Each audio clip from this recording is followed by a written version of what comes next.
Bref, ensemble, 8 groupes donc. On commence, si vous le voulez bien. Naturellement, j'ai envie de dire avec le Paris Saint-Germain, ce groupe relevé, le premier sentiment, j'allais dire, avec un peu de recul, 2-3 minutes là parce que c'est tout frais, ce groupe relevé donc pour les hommes de Luis Enrique, ce sera quand même une nouveauté lors de voir le comportement de ce PSG-là face à des clubs, une fois de plus, assez relevés et ça n'a pas toujours été le cas les dernières années. Oui, c'est vrai qu'ils avaient toujours un énorme dans leur groupe, mais ils avaient quand même d'autres équipes vraiment plus simples qui étaient à leur portée. Là, ce qui est intéressant, c'est qu'ils ont presque le tirage le plus dur de leur histoire récente et qu'ils ont fait un virage à 180 degrés avec un nouvel entraîneur, beaucoup de changements dans l'équipe. Donc, on se dit que le PSG aura peut-être besoin de temps. Et ben là, le tirage d'aujourd'hui, ça veut simplement dire qu'ils vont avoir un peu moins de temps pour être au très très haut niveau. Il va falloir se mettre très vite dedans au niveau du rythme et de l'intensité LDC. Ligue des Champions. On va revenir sur le PSG dans un instant, dans le détail. Lens donc, avec là, alors forcément, vu les clubs de départ, on se dit que c'est jouable et on va une fois de plus prendre le temps d'en parler. Le FC Séville, Arsenal et le PSV Eindhoven, ça c'est pour la photographie donc des différents groupes concernant nos représentants français. Le PSG du coup, est-ce que... J'ai envie de vous poser la question, Habib, est-ce que ce groupe-là, finalement, derrière le PSG, en termes d'adversité, n'est pas finalement assez homogène quand on regarde les clubs, Borussia Dortmund, AC Milan, Newcastle? C'est des bons clubs, mais il y a une forme d'homogénéité quand même dans ce que ces adversaires-là vont pouvoir proposer. Clairement, le Paris Saint-Germain doit être au-dessus de ces trois équipes-là. Ce qui m'apparaît être une difficulté, c'est que le PSG, dans son histoire récente en Ligue des Champions, a toujours été déstabilisé émotionnellement par des grosses ambiances. Lorsqu'ils vont à Benfica, ils sont en difficulté parce qu'à un moment donné, le contexte émotionnel est très important. Là, ils vont vivre 3 contextes émotionnels qui sont chargés, mais chargés de pression. Est-ce qu'ils vont être capables de résister à ça? Normalement, ils doivent l'être. Mais lorsque vous allez à Newcastle, même si ce n'est pas une équipe aujourd'hui qui peut concurrencer le Paris Saint-Germain sur le papier, mais vous allez arriver, c'est 52 000 personnes. Lorsque vous allez au Borussia, ils ont perdu Bellingham, qui sont des joueurs très importants, mais vous allez arriver face à ce mur jaune. Émotionnellement, lorsqu'il y a la pression, c'est un stade qui est difficile à supporter. Donc, tous ces éléments-là font que le PSG étant forcément dans une poule qui va être difficile. Et l'AC Milan, ça reste demi-finaliste de la dernière Ligue des Champions. C'est ce que j'allais vous dire, l'AC Milan, Gauthier, et on va revoir quelques images anciennes, mais ça c'est plus pour le petit clin d'œil. On a là, et Habib l'a dit, un club en confiance qui arrive sur sa lancée de la saison dernière. Un club qui a remporté, il faut aussi le rappeler, 7 fois la Ligue des Champions. On voit des images anciennes. Alors c'est vrai que c'est pas une confrontation qu'on a eu l'habitude de voir ces dernières années, mais là on est remonté plus de 20 ans en arrière. On est en 1995, la demi-finale de la Ligue des Champions, perdue par le Paris Saint-Germain face à l'AC Milan, 1-0 à l'aller au Parc des Princes, 2-0 au retour à San Siro. Et la dernière fois que les deux clubs se sont affrontés, c'était en phase de groupe de Ligue des Champions en 2001. Il y avait eu un partout à l'aller à Milan, un partout au Parc des Princes. Mais évidemment que c'est une équipe qui est sur la pente ascendante, qui a été championne d'Italie, qui l'année dernière a été demi-finaliste de la Ligue des Champions avec un contingent français très important. Et on en parlait tout à l'heure pendant le tirage. Il y aura aussi à travers cette rencontre des belles histoires avec les frères Hernandez qui vont s'affronter, avec également Mike Maignan qui va retrouver le Paris Saint-Germain. On a vu Leonardo, on a revu le maillot gris du Paris Saint-Germain. Ça alors, ça parle à toute une génération, ça nous ramène un petit peu en arrière. Non, c'est sûr. Et puis c'est surtout qu'il est ensuite passé à la direction du club, donc c'était le petit clin d'œil. Donc la poule, juste pour conclure, moi je pense que c'est la poule la plus relevée du tirage. Hein. C'est la poule, quand je regarde A, B, C, D... Expression toute faite, c'est le groupe, non, c'est le groupe de la mort. Le plus relevé en tous les cas. Comparé aux autres poules, pour moi, c'est vraiment la plus dure. Mais il y avait deux clubs à ne pas prendre dans le pot 3 et le pot 4. Dans le pot 3, c'était l'AC Milan. Dans le pot 4, c'était Newcastle. Et c'est les deux clubs que le Paris Saint-Germain a pris. Après, il faut aussi relativiser aujourd'hui l'expérience de Newcastle, qui revient en Ligue des Champions 21 ans après, qui là, en Première Ligue, dans des grandes affiches, vient de perdre successivement contre Manchester City et Liverpool. C'est une équipe qui va aussi redécouvrir la Ligue des Champions, même si, comme Habib l'a dit, il le connaît mieux que quiconque. Il y a une ambiance assez exceptionnelle qui va jouer évidemment dans ces affrontements et Paris va découvrir ça prochainement. On va parler du RC Lens dans un instant, mais on rappelle que terminer en tête du groupe, Habib, normalement, ça veut dire un adversaire plus clément en huitième de finale. On peut revoir ensemble le groupe du PSG, mais si on essaye de se projeter, forcément très important de ne pas faire d'écart et de faute là sur ces 6 premiers matchs-là par définition. définition. Oui, après, vous savez, moi, je mets pas beaucoup d'importance sur la logique de premier ou deuxième parce qu'on a vu que des deuxièmes de groupe ont gagné la Ligue des Champions sur les histoires récentes. Mais Sur par le contre, message, le PSG a été impacté. Et le message, Et exactement. Pour le coup, le Paris Saint-Germain est impacté. Donc, c'est pas. Moi, je reste sur mon discours de dire premier ou deuxième. Bon, par contre, pour le PSG, ça a eu une importance. Oui. Parce qu'ils ont sur souvent des mauvais voilà. tirages après. encore. Exactement. Il suffit de regarder les 2 saisons précédentes. Il y a 2 ans, Paris termine deuxième derrière Manchester City. Manchester City qui joue le Sporting en 8e de finale. Paris qui tombe sur le Real Madrid. L'année dernière, pareil. Paris termine deuxième derrière Benfica. Benfica qui tombe sur Bruges.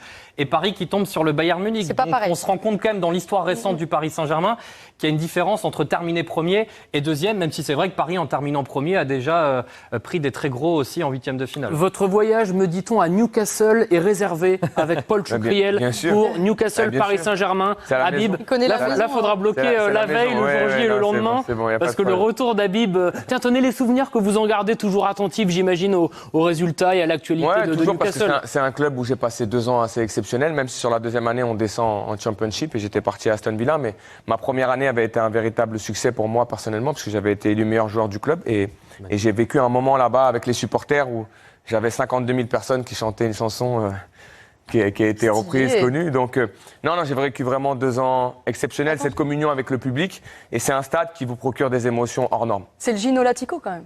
Oui, c'est vrai également. oui. Et oui, David Ginola qui sera avec nous aussi. Voilà, David aussi, j'imagine. Il sera qu'il là pour cette soirée. Il est devant sa télé, là, il a coché le match aller, le match retour. Tenez, vous irez au Borussia, à Dortmund, ça vous dit ou Mais pas? il va aller Parce que- partout. Mais je lui. vais aller partout. Je suis déjà allé au Borussia et j'ai pris un plaisir immense aussi à commenter. Mais ce qu'il faut se dire, c'est que dans notre position, et Laure le vit sur le plateau, mais elle le vit également lorsqu'elle est sur les terrains, on vit des moments privilégiés avec Paul Choucriel lorsque vous allez des ambiances comme celle-ci. C'est pour ça que je suis pas objectif, mais quand je dis ça serait bien que les équipes françaises tirent des grosses équipes, c'est parce qu'on vit des grands moments. On voit les images du dernier PSG Dortmund. Au match aller, victoire 2-1 de Dortmund, justement en Allemagne avec un doublé d'Erling Haaland. Et au retour, dans une époque pas si lointaine mais bien particulière, Paris s'était imposé à huis clos 2-0 et s'était qualifié pour les quarts de finale grâce notamment à ce but que l'on vient de voir de Neymar. 19h, le tirage au sort de la phase de groupe de la Ligue des Champions s'est terminé. Il y a quelques instants, on est avec Habib Beye, Laure Boulot, Gauthier Kunzmann. Ensemble encore pendant une dizaine de minutes pour débriefer ce tirage au sort. On a le sourire parce que ça y est, là ça devient concret finalement. Habib et Laure, on va pouvoir commencer à se projeter, regarder les différents matchs, on le disait tout à l'heure, se caler avec les amis, caler les différentes soirées sur Canal le mardi, le mercredi. Il y aura la Ligue Europa également le jeudi. On a parlé de Paris en d'autres groupes rapidement parce qu'on est forcément focus c'est vrai. sur les clubs français. Rapidement ou pas, on peut prendre le temps de les commenter. Le groupe A déjà, Laure, quand vous avez Munich et United, ça vous pose un petit peu l'histoire. On a l'impression qu'il y a déjà le classement des 2 premiers qui est indiqué de façon naturelle sur cette. Oui, c'est tout à fait juste. Est-ce que vous partagez, Habib, United et Munich qui sortent du lot dans le groupe A et dans le groupe C, il n'y a pas de débat non plus, Naples et le Real. Non. Je pense que le Bayern va être très très impressionnant cette année. Aussi. Ce sera le retour d'Harry Kane en Angleterre. Je pense réellement que le Bayern a recruté le joueur dont il avait besoin pour retrouver un petit peu un Bayern Lewandowski, en quelque sorte. Et Harry Kane va apporter ça. Et je pense que Manchester United, pour ce que je vois depuis le début de saison, je ne suis pas inquiet, mais pour l'instant, il ne m'envoie pas quelque chose de très important. Mais dans ce groupe-là, ils seront forcément favoris avec le Bayern Munich. Et Le les groupe trois- D est assez ouvert. Oui, exactement, j'allais vous le dire. Derrière l'Inter Milan, c'est vrai qu'entre le Benfica, Salzbourg et la Real Sociedad, peut y avoir bataille, peut y avoir match, encore 3 groupes à découvrir et on aura été complet sur ce tirage au sort de la phase de groupe de la Ligue des Champions, EGH. Le G, c'est la promenade de santé. Je vais l'appeler pour City, ce groupe. C'est incroyable. Oui, Genre, pour City, normalement, ça doit être... Normalement, il y a non, combien mais de c'est matchs? sûr. Il y a 6 matchs, 3 x 6, 6 x 3, 18. Ça doit faire 18 points Ouais. à l'arrivée. J'ai eu un doute. Normalement, il devrait faire une Bayern. Waouh, j'ai eu un doute sur Bravo ce qu'il faut Clément. faire. Ce qui est intéressant pour City, c'est que comme ils n'ont pas De Bruyne pendant un long moment, peut-être qu'il reviendra lorsqu'ils auront fait leur petite promenade de santé en phase de poule pour justement attaquer les 8e de finale. Bien, on va quasiment se quitter là-dessus. Paris et Lens, vous avez les groupes en tête, les journées quand même, parce que ça c'est important, les dates à vous communiquer pour ce retour de la Ligue des Champions sur Canal+. La première journée dans 3 semaines, les 19 et 20 septembre prochain. Ce sera quand même moins serré que la saison dernière avec la Ligue des Champions. Ça a son importance. Ça veut dire que les clubs et les joueurs vont pouvoir souffler un petit peu entre les matchs. Et puis ensuite, on enchaînera au mois d'octobre, novembre, décembre. Phase de groupe qui se terminera donc les 12 et 13 décembre avec, on l'espère, à l'arrivée, deux clubs français qualifiés pour les huitièmes de finale de cette Ligue des Champions. Demain, on remet ça avec le tirage au sort de la Ligue Europa. Gauthier Kunzmann sera là à partir de 13h. Gauthier, pour notamment vivre ensemble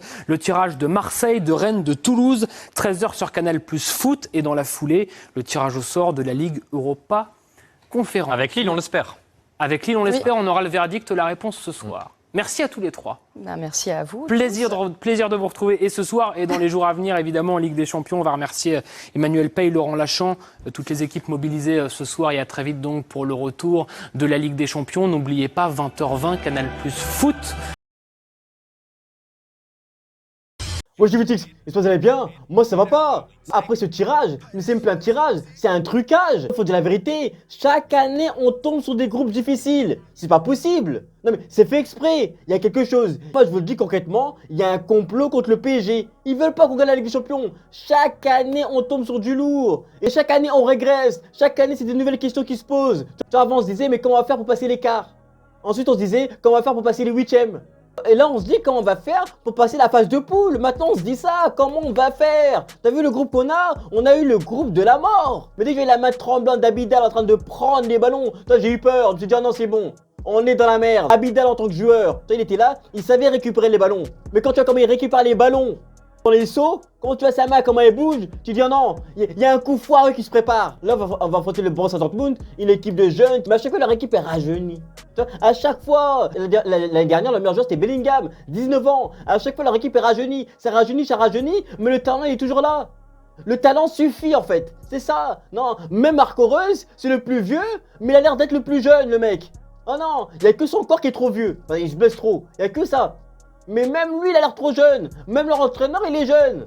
C'est fou. Affronter des mecs comme ça, il faut pas les sous-estimer. Deuxième de Bundesliga, la dernière à 1 point, je pense, à la dernière minute. Faut pas les sous-estimer, ces mecs-là. Et pareil pour le Milan AC. Il y en a beaucoup qui ont dit oui, Borussia Dortmund, Milan, mais c'est des clubs un peu seconde zone, le PSG au-dessus. Attention. Attention, le Milan AC, c'est le Milan AC. Au goal, ils ont Mac Maignan, Mac aimant. Le mec, il aimante les ballons. C'est un gardien d'exception.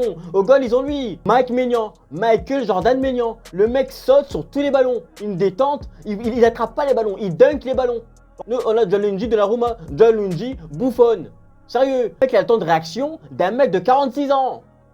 Et on attaque encore le Giroud national. Le mec veut pas partir à la retraite. Ah mais depuis qu'il y a la réforme de retraite, le mec veut pas partir à la retraite. Ah non, il veut pas. Il a vu qu'il devait encore cotiser pendant 2-3 ans. Bah il continue. Le mec ne veut pas. Chaque année on lui dit prépare la relève, prépare la relève. Et chaque année il se relève pour montrer à tout le monde qu'il est toujours là. D'habitude il y en a, ils prennent des coups de vieux. Lui j'ai l'impression que chaque année il est là, il prend des coups de jeunes. Il est là, il arrive à mettre 2-3 buts, il fait ses statistiques. Il est toujours là, il va continuer jusqu'à quel âge? 45 ans. Faudra se méfier de lui, parce que lui il peut être là, il peut se faire oublier, il peut marquer. Faudra se méfier de lui, attention. Et ensuite Newcastle, mais là je me dis carrément Newcastle, là c'est une blague du président de la FIFA. Là c'est l'ironie du sort. C'est pas possible. Non, parce que Newcastle c'est l'opposé du PSG. Ils ont beaucoup d'argent, mais il y a un recrutement intelligent, il y a un projet, ils savent où ils vont, il y a un fond de jeu, alors que nous on est tout l'opposé. Il a fallu carrément 10 ans pour qu'il y ait un peu un fond de jeu. La situation est chaotique. On a un joueur, on ne sait même pas si dans 6 mois il sera encore là. On ne sait même pas si en janvier il sera encore là. Et c'est notre meilleur joueur en plus. Et on ne sait pas. On sait pas. On joue avec un mec, on ne sait pas s'il va rester. On n'a même pas de numéro 9. Ne me parlez même pas de Gonzalo Ramos. On n'a même pas de numéro 9. Le Colomani, on ne sait même pas, il vient pas, il vient. On ne sait pas. La situation, elle est chaotique. Mais si on ne passe pas la phase de poule, alors là, elle sera catastrophique. Mais je pense que le PSG peut au moins terminer deuxième, voire premier. En fait, ça va vraiment dépendre de ce que Luis Enrique arrive à inculquer à Luis Enrique et de Mbappé. Ça va vraiment dépendre de 2 hommes. Notre Ligue des Champions va dépendre de 2 hommes. Ça ne dépend que d'eux. Mais dites-moi dans les commentaires ce que vous en pensez. Que pour vous dans le PSG peut terminer premier de cette poule facilement. Que c'est nous qui sommes pessimistes. Dites-moi dans les commentaires. Et on se capte plus tard.